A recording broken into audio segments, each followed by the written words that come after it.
Hello, and welcome to today's Safety and Health webcast, Predicting and Preventing Workplace Injuries, a how-to guide, sponsored by Predictive Solutions Corporation and Industrial Scientific. My name is Kyle Morrison. I'm the Senior Associate Editor with the Safety and Health magazine, and I'll be moderating today's session. Thank you for joining us. We'll start the presentation in a few minutes, but first I'd like to go over some housekeeping items. The views of the speaker and his organization are his own and do not necessarily reflect those of the National Safety Council or Safety and Health magazine. Mention of any commercial enterprise, product, or publication does not mean the council or the magazine endorse them. At the end of today's webcast, we'll have a question and answer session. To ask a question, simply type it in the text box located in the lower left-hand corner of your screen, then click the Submit Question button. You may feel free to ask a question at any point during the presentation. You don't have to wait for the question and answer session to begin to ask your question. We'll try to answer as many questions as we can, but due to the large number of participants today, we may not have a chance to get to all of the questions. However, any unanswered question will be forwarded on to today's speaker. For basic troubleshooting information, please click the Help button located on your screen. At the end of the webcast, you'll be asked to complete an evaluation survey, and I'll talk a little bit more about that after the presentation concludes. This webcast will be archived for 3 months, so you can access it after today's live presentation. Within about a day, just simply return to the same URL to access the webcast. Okay, with that, I think we're ready to begin. Our speaker today is Griffin Schultz. He is the General Manager at Predictive Solutions, where he helps pursue the company's vision to end death on the job in this century by predicting workplace injuries so customers can prevent them. Griffin? Thank you very much, Kyle, for that introduction, and thank everybody on the call for taking out some time today to hear this webinar. With the polar vortex going on, for those of you in the United States, hopefully it hasn't disrupted your day. And in all seriousness, please be careful if you're out there in this weather. It can be dangerous. Today, what I'd like to do is talk about how companies are using their safety data to predict and prevent workplace injuries. And further, we're going to talk about how companies are going beyond traditional safety practices and employing a new paradigm based around advanced analytics and prediction. I'm going to talk about the demand for that new paradigm and how it works in the real world, how we've developed some research around it and how companies are actually using it with their safety programs. And though at times there might be a little bit of theoretical discussion in today's presentation, throughout the presentation, but certainly at the end, I want to talk very specifically about how you all on this call, if you want to, can get started using this methodology, some of the barriers to entry and the keys that we found to success. I only plan to start to talk for about 30 or 40 minutes. I want to make sure we leave plenty of time for questions at the end. So with that, I will jump right in. And I'd like to start today with a story, and it's a story about this new paradigm. It's a true story. I'm going to change some of the names here to protect those who were involved, but there are some extraordinary, what we believe to be some extraordinary elements to this story. The story begins in February of last year in 2013. On February 27th, a guy by the name of Joe Smith came into work at his plant location in Hazard, Kentucky, and his job that day was to open some boxes. And as we would all do, he grabbed the proper tool to do that, a box cutter, and he started going to work. And unfortunately, Joe slipped and lacerated his arm with this box cutter doing his work. And Joe had to go to the hospital. The good news is there are no long-term issues. He had to get some stitches, but Joe is fine today. But regardless, Joe and this location in Hazard, Kentucky, recorded a lost time incident. So there's nothing really extraordinary about that. I went back and looked. There were 18,000 workplace lacerations last year, so that's not extraordinary. It happens, unfortunately. And this Hazard, Kentucky location is part of a business group with about 10 other locations. And that business group has anywhere from 1 to 3 incidents every month. So the fact that there was an incident, again, is not necessarily extraordinary. What is a little bit extraordinary about this story is that this specific location in Hazard, Kentucky hadn't had a lost time recordable incident in 9 years to the month, back to February 2004. One of the reasons is that this location is the safest location, believed to be the safest location within this business group based on this lagging indicator record. They've adopted many very robust traditional safety strategies. And there was no indicators leading up to February 2013 that this site was at any additional risk. All the traditional methods, the signs just weren't there. All the human beings at the plant didn't see these signs of risk. Now, what's also extraordinary, though, is that a machine did. A predictive algorithm did. On February 1st, SafetyNet, the software that they use to manage their safety, ran its red flag predictive model and identified this location as being at high risk of having incidents over the next 30 days. So what very proficient safety managers, plant managers, other people at this location could not see, the computer could. And that's the new paradigm, using safety data and analytics to predict workplace injuries in ways that humans can't. It's not about replacing humans. It's not about throwing out traditional methods. It's about augmenting traditional methods and, again, bringing a new paradigm to the table. So hopefully that story sort of whets your appetite a little bit for the rest of the presentation. We're going to revisit this a few times throughout the presentation and close the loop a little bit on this story and this location and how they're interacting with this new paradigm. But first, let's talk about why we're here. Kyle mentioned our vision as a company to end death on the job by the end of this century. And this is a chart. I apologize for our international participants. This is based exclusively in the U.S. of workplace fatalities over the last 20 years. And though we've made a lot of progress, you can see that this trend is starting to flatline. In fact, a few years we've had increases.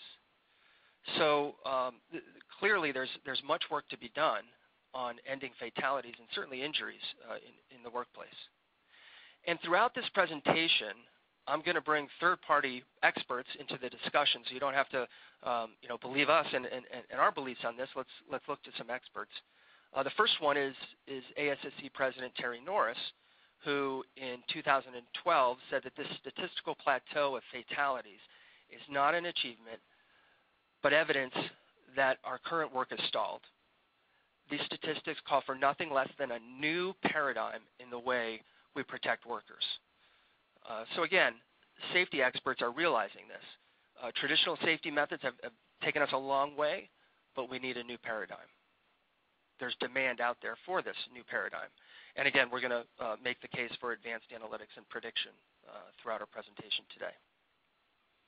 And again, don't believe us that prediction is possible. Let's look to some outside experts. This is a quote from Deborah Hersman from the National Transportation and Safety Board, who said that in almost every accident that they analyze, they find precursors in the data that could have been used to predict these accidents ahead of time.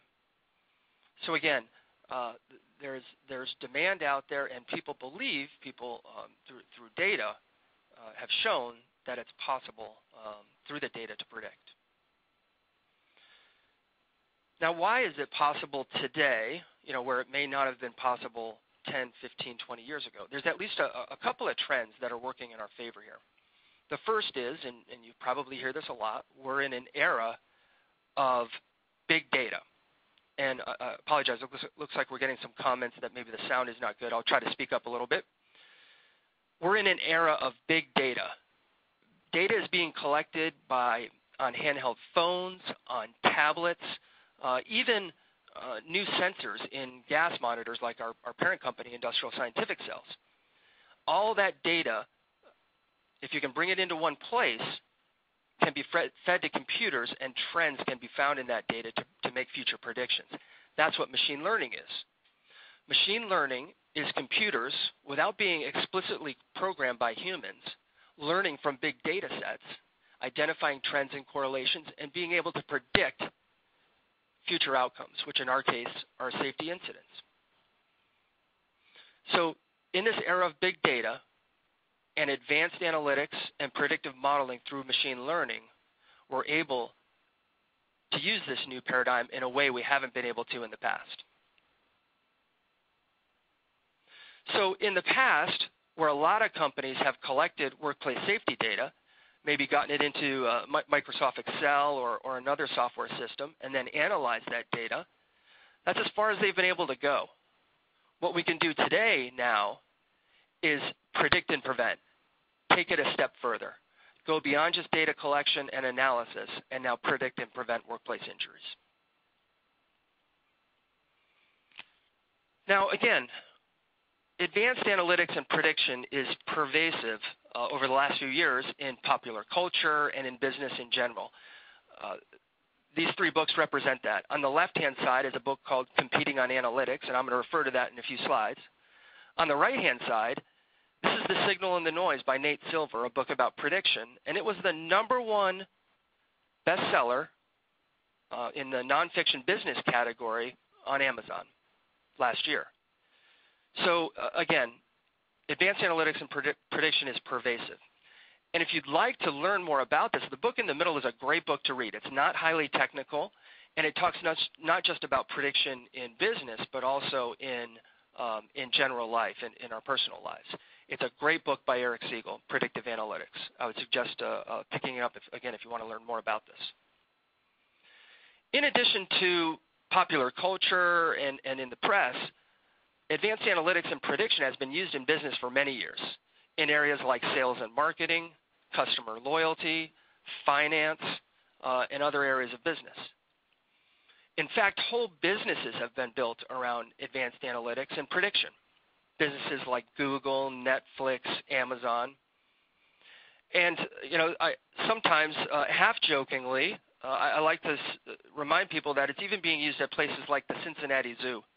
The Cincinnati Zoo did an advanced analytics study of its ice cream and lemonade sales based on temperature and foot traffic in the park, and optimized a way to market their lemonade and ice cream through their vending machines based on different conditions, and got a 3,000% return on the increased sales from those vending items through an advanced analytics project.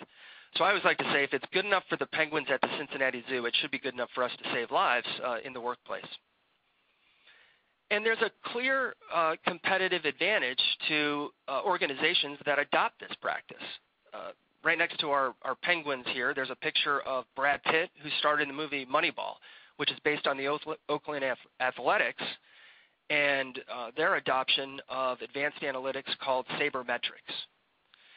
And the Oakland A's were able to compete at the highest levels of U.S. Major League Baseball with one of the lowest payrolls in the league. And they did that by using this competitive tool of advanced analytics called sabermetrics.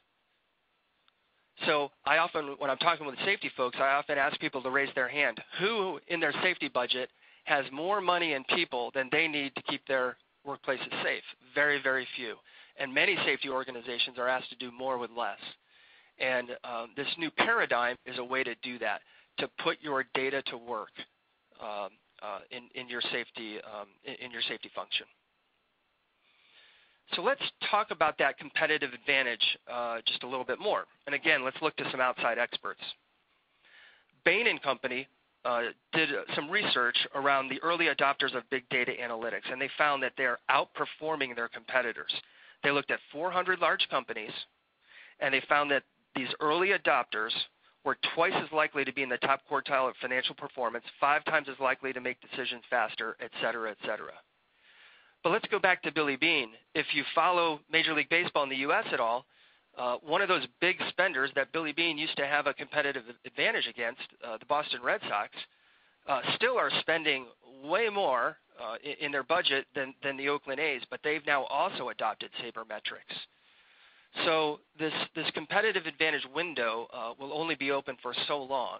So as Bain suggests, the companies that adopt quickly will win. And savvy CEOs and business leaders are realizing this. Let's not just look to Bain. Let's look to some leaders in the industry.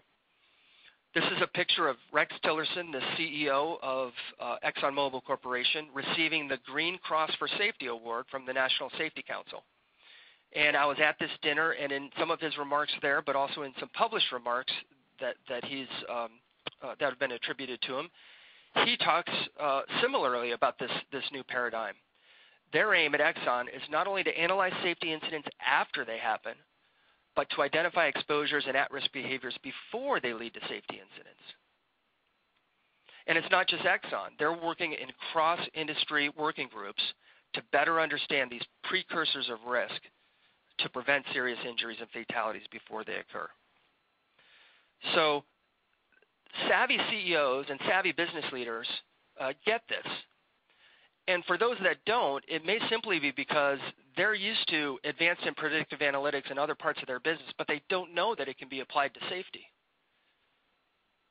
So we can bring this new paradigm to those CEOs and those business leaders who don't yet know about it. Tell a quick story about a customer of ours. We have a customer who, the head of the safety function, is a part of a monthly business review with other business functions, finance, sales, quality, etc.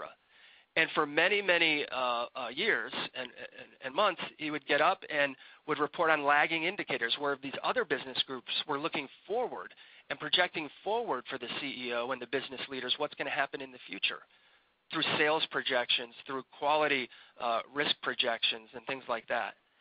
And after adopting the use of advanced analytics, the safety group was able to get on a level playing field with these other business functions. And I always like to say that leaders don't want reports, they want answers. And this company was now able to present those answers to their business leaders in a way that they hadn't before. So the demand is there from safety practitioners and leaders in the safety world to business leaders and CEOs for this new paradigm.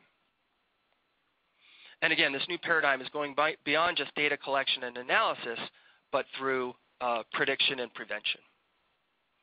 But I want to stop just for a moment and talk about the data collection, just so you understand exactly the type of data that we're talking about here. This is the big data set, the safety big data set that our customers have collected. Over 150 million safety observations from 4 million inspections.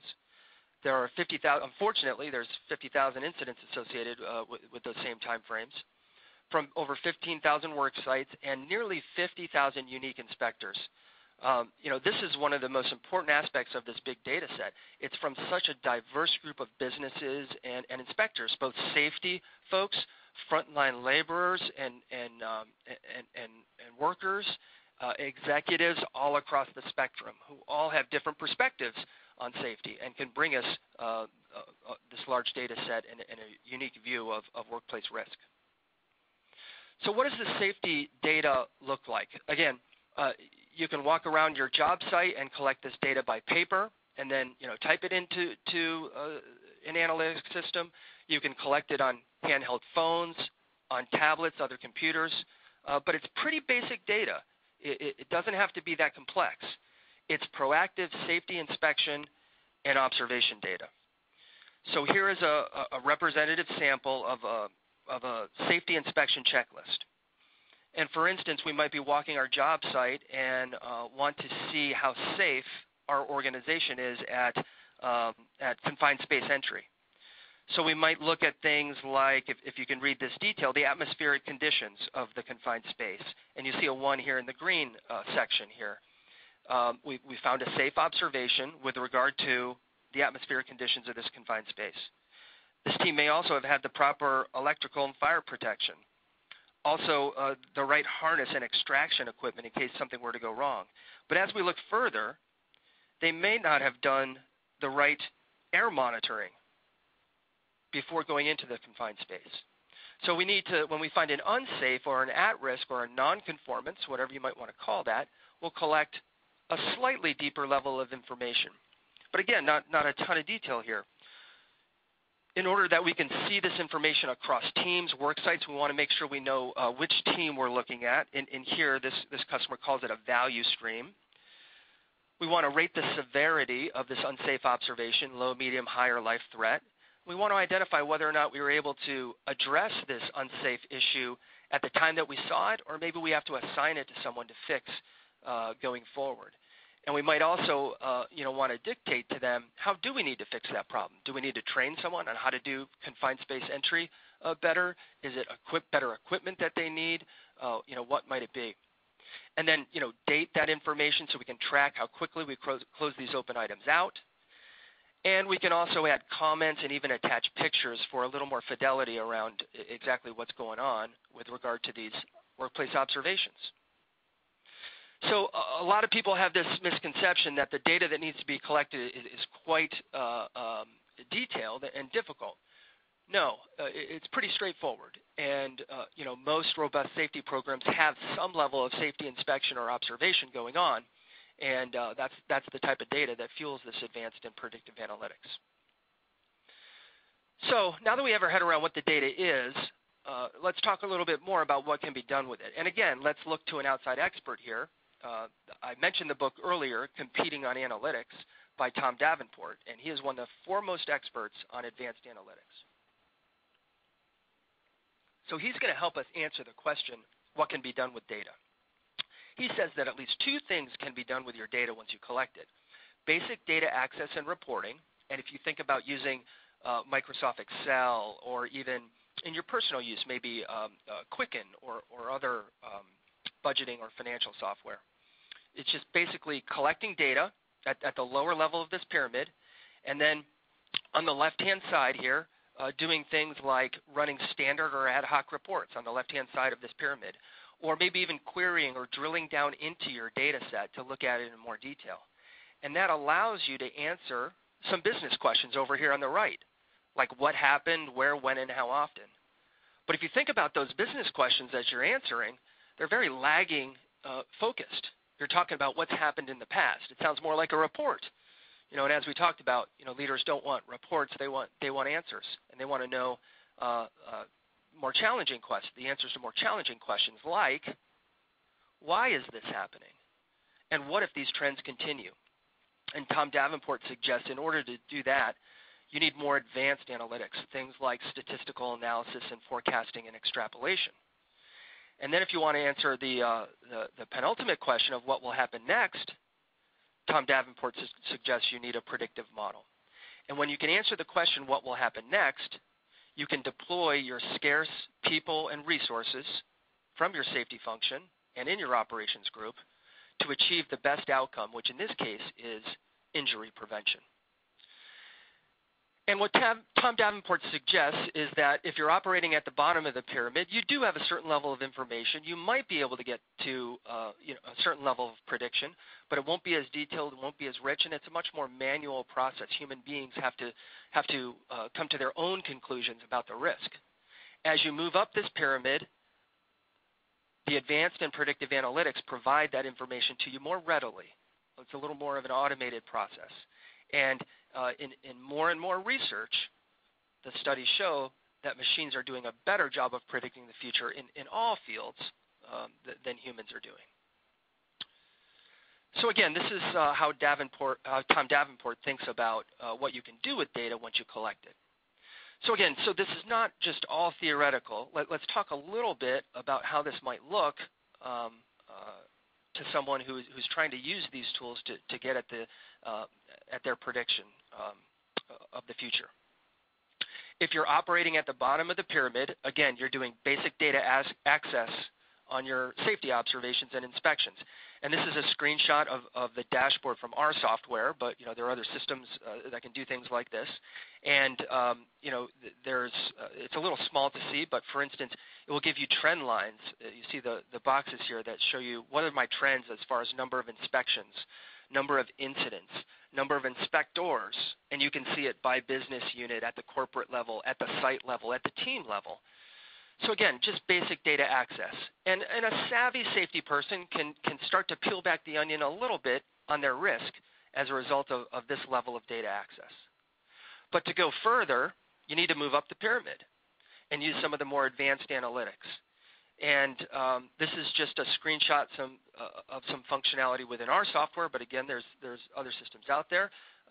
Some of this you can do in Excel, but it's things like forecasting and extrapolation, trending.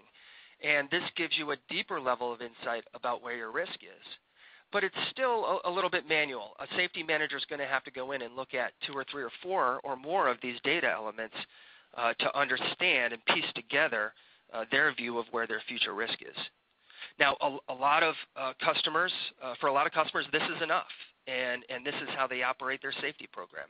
And in fact, we have one customer that manages almost exclusively on one piece of advanced functionality, and just manages that to the hilt, and has had a lot of success with it. It really depends on where you are in the progression of your safety program. But this new paradigm that we're talking about is this predictive model that Tom Davenport says is near the top of the pyramid that allows you to optimize. This is a representation of what it looks like in our system. If you were the safety manager over all of these sites or work teams, at the beginning of every month when the model runs, you would get a red flag next to those sites, locations, or work teams that are at highest risk of having increased injuries. You might get one red flag, you might get none, you might get several, all depending on what the data suggests about risk. Now, we don't suggest that and no customer does, run their entire safety function just on the predictive model. You still need the rest of this pyramid to arrive at risk. The prediction model is a little bit like a check engine light on your dashboard. It's not quite as detailed as the low oil level or the low gas gauge that you can get here in the advanced analytics section. It's a little more like a check engine. Hey, there's risk here. We're not sure exactly yet what it is. We need to figure it out. But companies that use the entire pyramid, Tom Davenport would suggest, are the most effective. And we'll revisit this a little bit about the use of this predictive model as we get a little bit further along. But we do want to spend some time talking specifically about predictive analytics. So again, let's look to an outside expert. This is from the Fair Isaac Corporation, and if that doesn't ring a bell, their short name is FICO. These are the folks that developed the FICO score around credit ratings. But their representation of what predictive analytics is, it's answering the question, what will happen next, by taking in large quantities of raw data, and we talked about the big data set that we've seen, and then letting the computer find hidden patterns in these data sets. And it's hard to represent in this picture. What do we have here? Maybe 6 or 7 data elements. In actuality, there are hundreds. And again, the human brain has a difficult time looking at a big data set like this and making sense of these hidden trends and correlations. And sometimes you have to match certain data elements together to create new data elements. And again, with the advancement of computer functionality and machine learning, algorithms can do this in a way that human beings just can't. And then what we arrive at is the output layer, or the prediction, in our case, the prediction of safety incidents in the future. So this is how FICO explains predictive analytics. So let's talk a little bit about our journey to achieving a predictive model. We worked in collaboration with Carnegie Mellon University, based here in Pittsburgh, where our company is headquartered. And if you don't know Carnegie Mellon University, they're on the cutting edge of machine learning and artificial intelligence. More popularly, you may know them with their collaboration with IBM.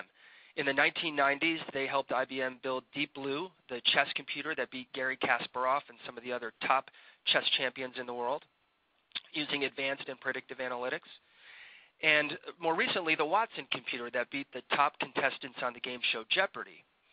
And getting back to the red flag model, that check engine light, I would encourage you to go to YouTube and Google Watson and medical diagnosis. There's some great videos about how Watson is now being used to create second opinion medical diagnoses for doctors. And you can think about, and we use similar techniques that we've developed with Carnegie Mellon around our predictive model. You can think about it similarly. A safety manager may go out and, whether it's with software or just by walking a job site, arrive at their own idea of where their risk is. And if the model agrees with that risk, it's either high or low, that's good. It reinforces the human analysis. If it suggests something different, and again, in these YouTube videos, you get a great sense for that, of how the doctors use that, they might go back and revisit how they arrived at their idea of where their risk of these diagnoses. So again, it's a good second opinion, whether it be in a medical diagnosis or predicting where high levels of future risk are in safety. So in working with Carnegie Mellon, I want to describe a little bit how we built the model. We took 4 years of real-world workplace safety data, and it was from about 400 different job sites. And we divided that data set into two groups, a training data set that was used to train the machine learning algorithms, the systems. And then we kept a test data set aside, and we didn't give it to the computer so that we could test the predictive capabilities once the model was built. So we gave the machine learning computer historic inspections and historic incidents from these job sites, linked by date and job site. And then the computer looked at this big data set, and we didn't actually use Watson, but here's a picture of Watson just to give you a sense for the type of computer that's used. And again, the computer just looked at this big data set and arrived at its own conclusions of it could identify patterns and trends and correlations in the data. For instance, when it saw a high level of incidents or certain types of incidents, it could associate with those incidents these types of inspections or observations, certain characteristics. And then when it had seen enough data and it had a working model, we would test the model. And we went through several versions of models. And the way that we would test them is we would give that same system a new set of data, just the inspections and observations that it had not yet seen, and we would ask the computer to make predictions about how many incidents each of those job sites was going to have. And then that data that we kept in reserve, we checked it against the model's predictions. And overall, in predicting no incidents or more incidents, it was correct 80 to 97% of the time.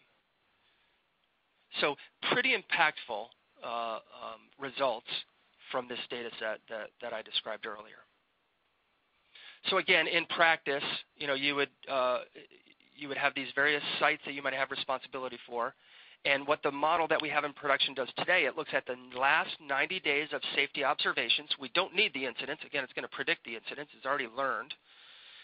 We look at the last 90 days of safety observations and inspections and predict forward the next 30 days those locations that are at highest risk of having an incident, similar to what I described in the opening story related to Hazard, Kentucky. And again, the overall accuracy rates were 80 to 97%.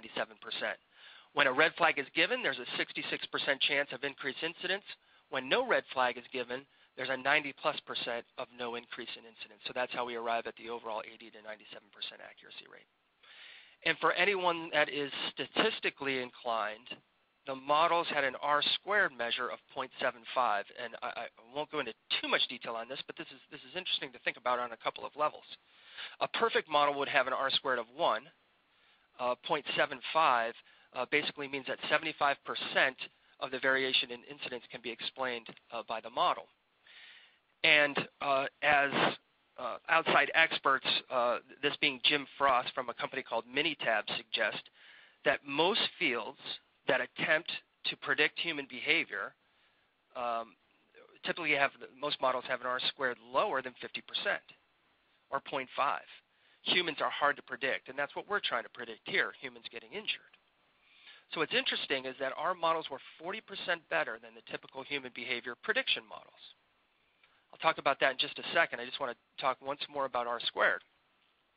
So again, our models had an R-squared of 0.75. If you go out on the internet, look for some definitions of R-squared. One of them is as follows.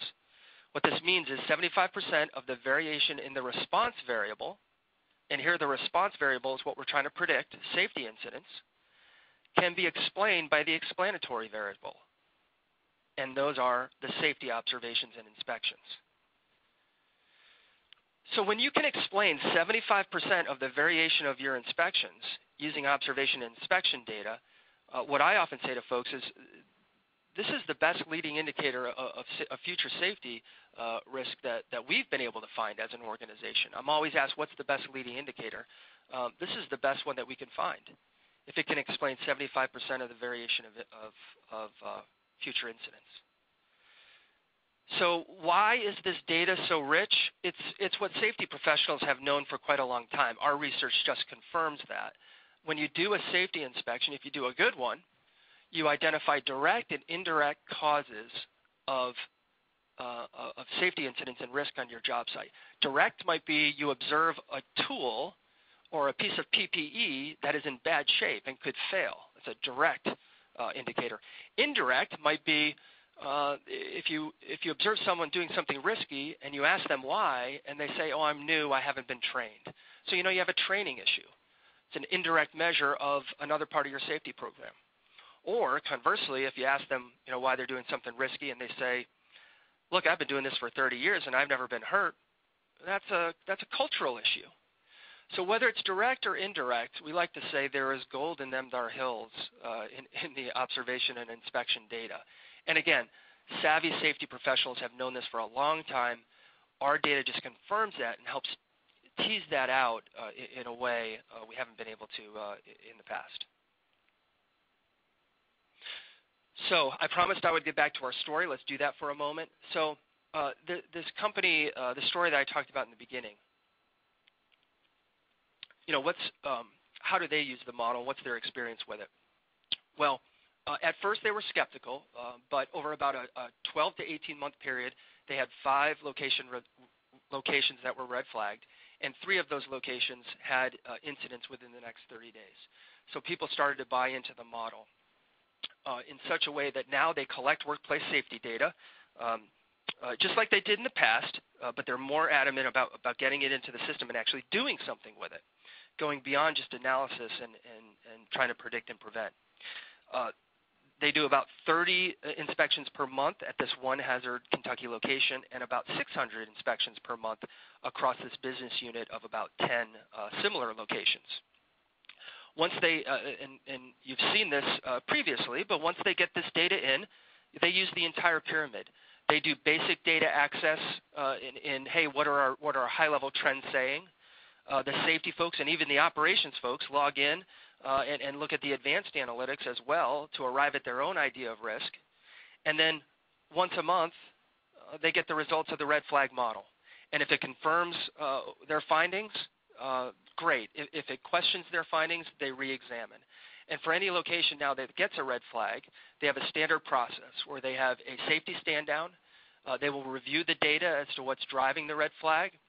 They will talk with their frontline workers about the risks that they're seeing, and they'll review the standard operating procedures about how to do that work in the safest way. So as a result of that process, this company has had tremendous success.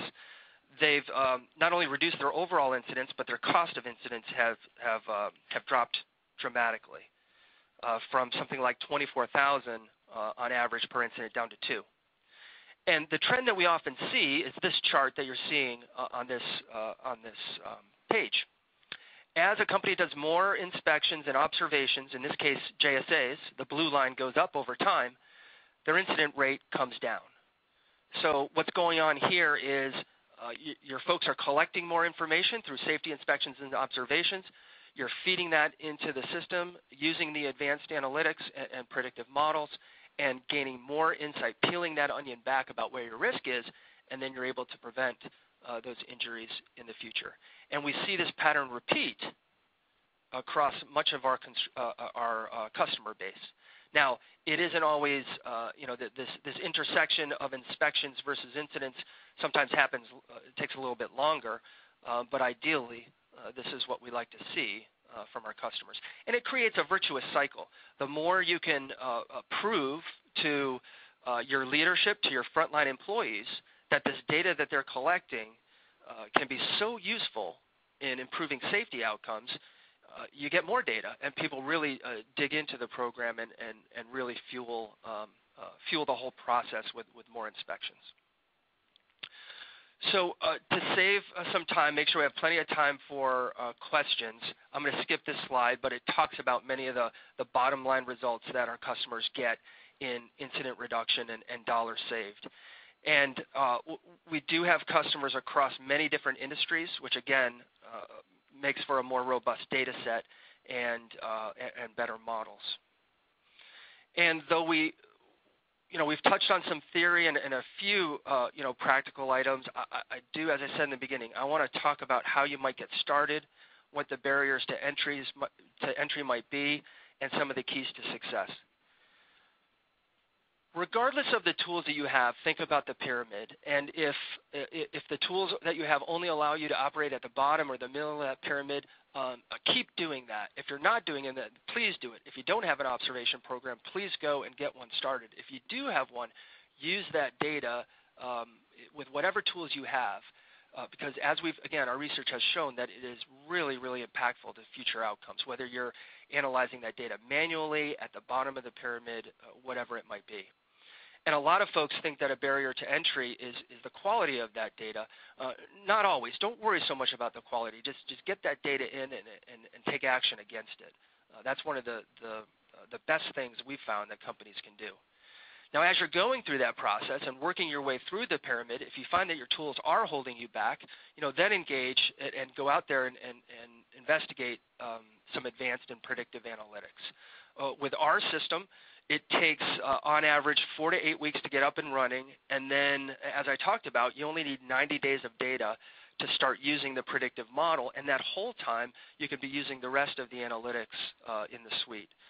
So, again, move up that pyramid, and then as your tools get limiting, go out and engage in some better tools.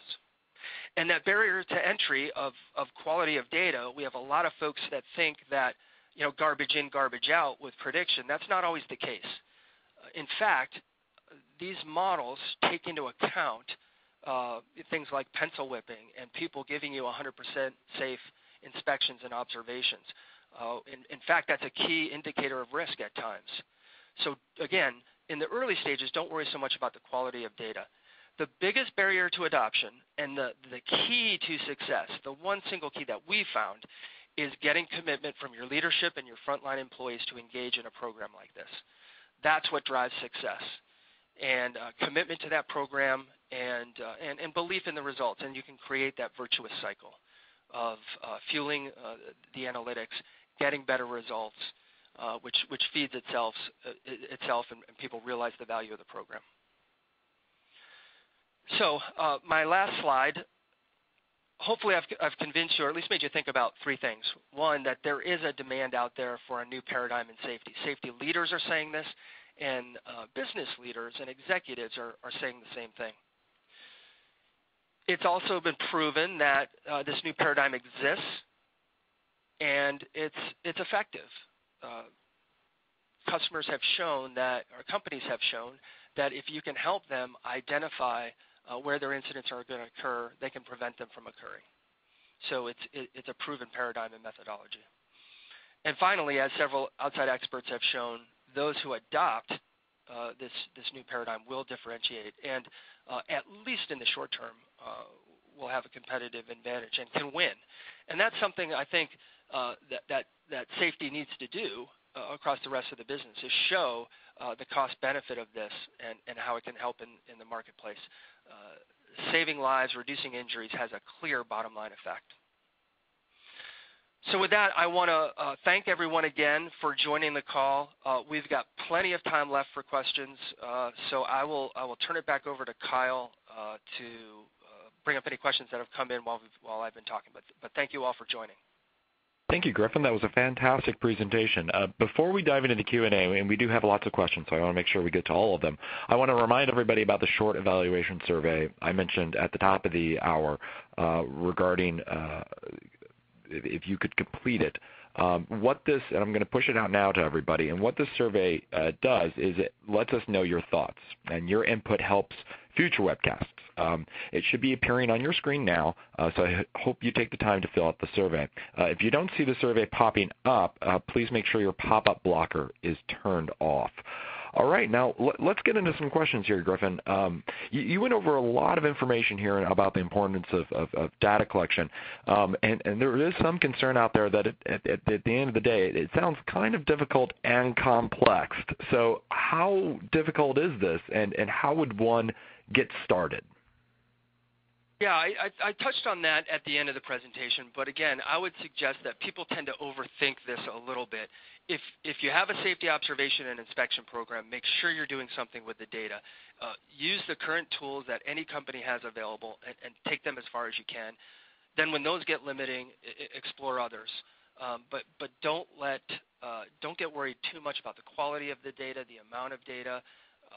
And again, just one way to get more data is to prove to your folks that you're using the data. So just creating that communication and feedback loop, even if it's manual, is really, really helpful to get started. And again, to engage with our system, it really only takes a few weeks to get up and running, and then just 3 months of data to start using the model. But again, in between that time, you can use the other suite of advanced analytics to identify your future risk. Okay, and I know you mentioned, don't worry about how much, but we did have some questions here. How much data does a company need to start using this predictive model, or how many data points would be necessary to provide a good basis for predictions? Yeah, so if you think about the company I used, the story in the beginning, they're only doing about 30 inspections per month at their location, which isn't that many.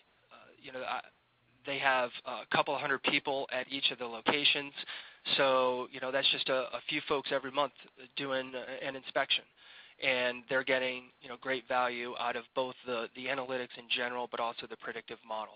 So it doesn't take a lot, and that's the value of our customers having compiled this huge data set that we can do research on, and then we bring that research into production, and then a company that doesn't have that large data set can benefit from the larger data set that's been compiled. So it doesn't require a lot of data to get up and running. Okay, great. We had a question here. Do you know at all what OSHA's take on data analytics is? I don't specifically, other than I've just generally heard some comments. To be frank, some of our customers have prefer OSHA not to know necessarily about this, because they view it as an opportunity to improve their safety program and stay ahead of OSHA and other regulatory agencies. That's literally what folks have told me. Now, also, I know that we have certain customers that when OSHA comes in, either as the result of an incident or just generally, to do an audit or an inspection or inquire about their program, by showing the amount of inspections and observations and what they're doing with the data, it's a very quick review. And I know folks have been able to avoid OSHA fines and deeper analysis from OSHA and inspections by showing them their program and the results of it and what they can do with the data. So in many senses, it's for customers, it's been helpful with regard to working with OSHA. Okay, great. Now we had a couple questions regarding some maybe not your typical or standard work environment. How does this work when you have employees who are perhaps unaccompanied by other employees? They're working on locations in which there's no outside operational control. You're a lone worker. How can this apply to them? Yeah, so the way this and the company that I suggested that I told the story about, they have a lot. They do work in their locations, but they also send lone workers out into the field, all across the world in some very challenging environments. And what they do is they have that individual do a JSA before they start work to identify the risks that they might have in doing this job. And one day they might literally be in a snowy winter environment, and the next they might be in the heat and in a marine environment. It's all different. So they'll do this pre-job JSA, and then if you can, in the old days, if those just went into a filing cabinet at one location, you didn't get any trending from that information. If you can get all of that information into one system, again, whether it's through the model or the advanced analytics, you can see trends across different locations and different individual workers, and then be proactive. We're seeing this type of risk the most. We're seeing these types of hazards the most, and roll that information up. So it is a challenge. I wouldn't say there's a silver bullet to it, but it goes back to just doing observations or JSAs before that work starts. Along those lines, is this data affected at all by a transitory or non-permanent workforce? Yeah, so we do have we have seen instances where folks are doing turnarounds or bringing in flex work teams, and that's usually a time of high risk.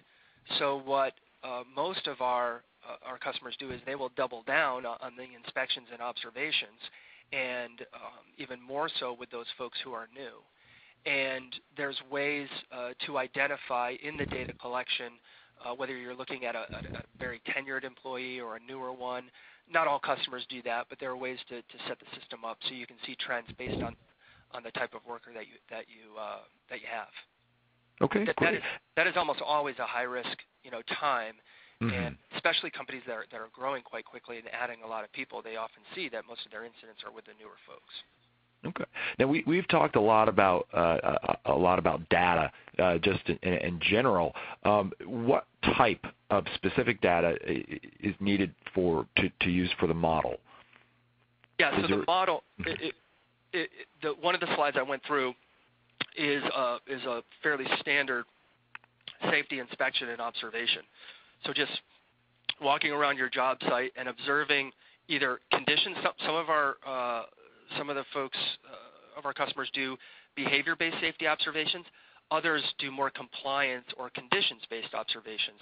Either will work, but it's just basically recording safes and unsafes, and then when you have an unsafe, recording a few more details about that, like the severity level.